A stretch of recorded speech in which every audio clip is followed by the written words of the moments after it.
Coucou tout le monde, j'espère que vous allez tous bien. J'ai ici, dans mon journal, j'ai une liste de choses que je vais partager avec vous. Aujourd'hui, comme vous avez pu le voir dans le titre, je vous parle des choses à savoir avant de venir en Nouvelle-Zélande. Surtout si c'est pour la première fois.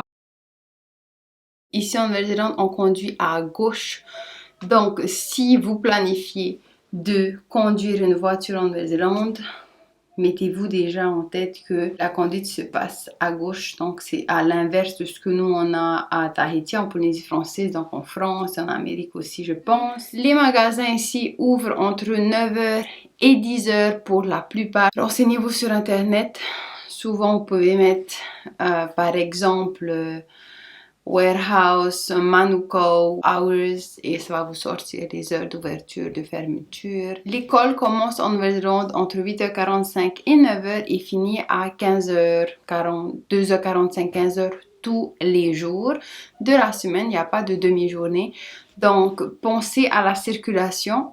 Un peu avant 9h, il y a la circulation et autour de 3h, il y a aussi beaucoup de circulation. Vous serez dans les bouchons si c'est à ces heures-ci que vous quittez la maison ou si c'est à ces heures-ci que vous revenez. Encore quand vous revenez, ça passe. Mais si vous avez prévu d'aller à un endroit à une certaine heure, faites attention à l'heure. Je ne peux pas vous dire exactement à quelle heure ça commence, à quelle heure ça finit. Mais voilà, gardez en tête. Une autre chose que je trouve très intéressante à savoir et très utile, c'est qu'à chaque station-service, il y a des toilettes publiques. Surtout si vous faites des longues routes, si vous décidez d'aller, de faire des road trips. Vous savez qu'à chaque station-service, vous pouvez vous arrêter pour les toilettes. Et en général, il y en a toujours. Vous pouvez d'ailleurs même demander à la caisse où sont les toilettes et ils vous guideront vers les toilettes publiques. Ils ont des toilettes pour le staff qui est différent. Vous avez aussi souvent des petites affiches qui vous montrent qu'il y a des toilettes si jamais il n'y a pas de station. Donc comme ça, vous savez que si vous faites de longs trajets, il y a des toilettes un peu partout. Parlons des stations-service, ici c'est en self-service. Parfois, à certaines périodes de l'année, il y a des employés qui vous aident à vous servir. Ils viennent vous demander si vous voulez que c'est eux qui vous servent. Mais sinon, la plupart du temps, 99% du temps, vous vous servez tout seul votre essence. Comment ça se passe? Vous garez la voiture, soit vous payez par carte bancaire directement là où il y a... là où vous vous servez, ou alors vous devez aller à l'intérieur, vous dites le numéro de votre pompe et vous dites quelle essence vous voulez mettre à l'intérieur de votre voiture et ensuite ils débloquent la pompe à essence et vous pouvez aller vous servir. Ils auront normalement la limite.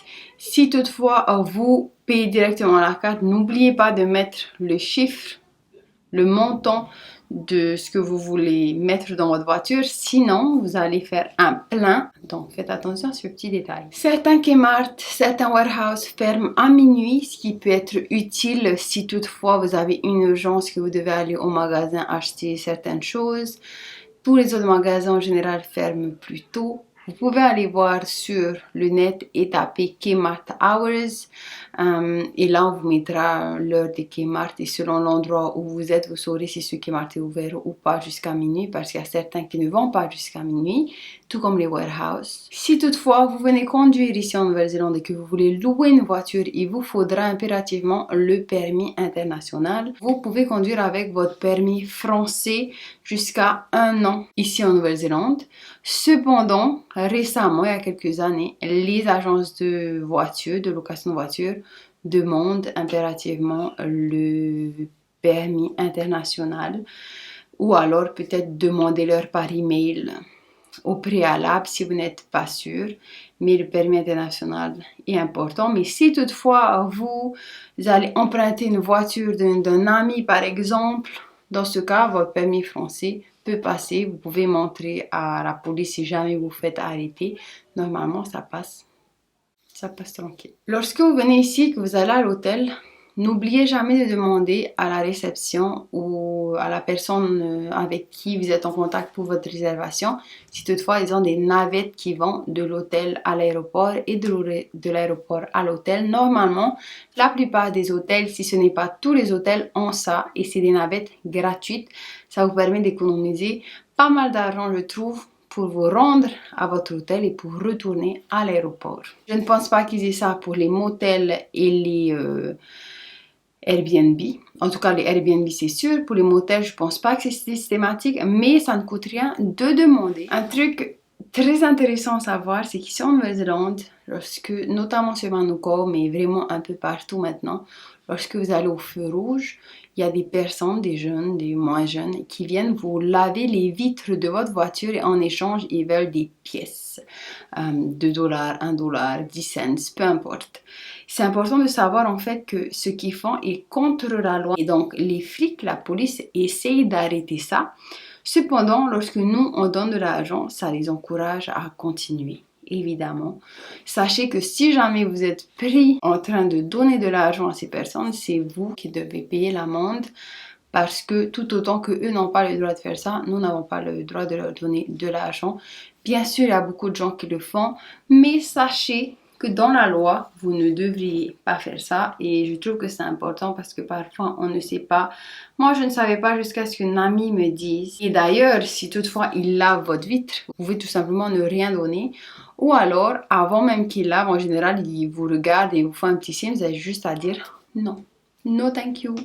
Non, non, non, thank you. Mais il faut vraiment se faire voir parce que si vous êtes enfermé dans votre voiture, ben, il faut vraiment montrer de la tête pour qu'ils comprennent. Et une autre chose importante, c'est n'oubliez pas, surtout si vous êtes toute seule, levez vos vitres à ces feux rouges. Il y a eu des problèmes. Il y a eu un cas, en tout cas que moi j'ai vu dans les news, où les jeunes prenaient des sacs par les vitres, en fait, par les fenêtres ouvertes des voitures au feu rouge. D'ailleurs, c'est même personne qui lave vos vitres. Donc, laissez toujours lever vos vitres. Moi, c'est ce que je fais. Levez vos vitres, ne laissez pas vos sacs sur... en évidence à ces endroits-là et levez vos vitres et bloquez votre porte et dites non, tout simplement. Voilà, il y a des routes payantes ici en Nouvelle-Zélande, pas trop sur Auckland, mais surtout si vous partez vers Whangarei par exemple, si vous allez au sud. Mais avant d'arriver sur ces routes payantes, vous aurez des grandes pancartes sur la route qui vous disent Toll Road. C'est des pancartes en général qui sont pas trop la même couleur que les autres pancartes habituelles et vert blanc, je crois que ceux-là sont rouge et bleu blanc, je suis plus trop sûre. Mais si vous voyez Toll Road, c'est que c'est une route payante. Quand vous passez la Toll Road, ils vont filmer votre voiture. Il va falloir aller payer en ligne. N'oubliez pas d'aller le faire. Si toutefois vous empruntez ces routes, vous avez juste à aller sur Toll Road NZ. Tout va sortir, vous mettez votre plaque d'immatriculation et vous payez. Je trouve que c'est important à savoir, surtout quand on n'a pas l'habitude des routes payantes. Il y en a une seule au nord, il me semble, et une au sud, mais pas sur Auckland, vraiment au sud et vraiment au nord. Avant d'arriver dans cette toll road, vous avez l'option de sortir et de prendre la route payante qui est bien sûr plus longue, mais gratuite. Et normalement, tous les panneaux d'information vous expliqueront ça au fur et à mesure. Payez attention. Enfin, la dernière chose que vous savez sûrement déjà, mais que je trouve important de répéter souvent, c'est qu'en Nouvelle-Zélande, on a les 3 saisons. Pour faire simple, quand en Amérique c'est l'hiver, ici c'est l'été. Et quand en Amérique c'est l'été, ici c'est l'hiver. On a un hiver au soleil. Il fait chaud ici à Noël. Donc, n'oubliez pas de prendre en compte les saisons lorsque vous venez parce qu'il fait quand même assez froid en hiver. On peut être à 9 degrés dans la journée, on peut aller à 0 degrés la nuit. Prévoyez vos affaires selon les saisons. C'est important de savoir les saisons aussi parce que du coup, vous savez qu'en été, il y aura les promotions de vêtements d'hiver que vous n'avez sûrement pas besoin. Et en hiver, vous avez les promotions des vêtements d'été qui vous intéresseraient sûrement si vous venez de Polynésie française. Selon ce que vous voulez, je trouve que c'est intéressant de savoir le climat. Et aussi, petit détail, c'est qu'en Nouvelle-Zélande, même en été, il fait quand même assez frais, surtout si vous n'êtes pas habitué au froid. Donc, prévoyez quand même des pulls et des jaquettes, même si c'est l'été. Au moins des pulls, au moins des hoodies et des pyjamas pour le soir, juste au cas où. Voilà, j'ai fait le tour de tout ce que je voulais vous partager dans cette vidéo. J'espère vraiment que ça vous sera utile. Mon objectif sur cette chaîne, c'est vraiment de vous aider à planifier vos vacances en Nouvelle-Zélande tout seul. Néanmoins, si vous avez toujours besoin d'aide, je propose des services de consultation de voyage. Si c'est quelque chose qui peut vous intéresser, n'hésitez surtout pas à m'envoyer un email. Je vous mettrai mon email dans la barre d'infos, comme ça vous saurez. Merci beaucoup d'avoir regardé cette vidéo jusqu'ici. On se dit à très vite pour de nouvelles vidéos. Nana!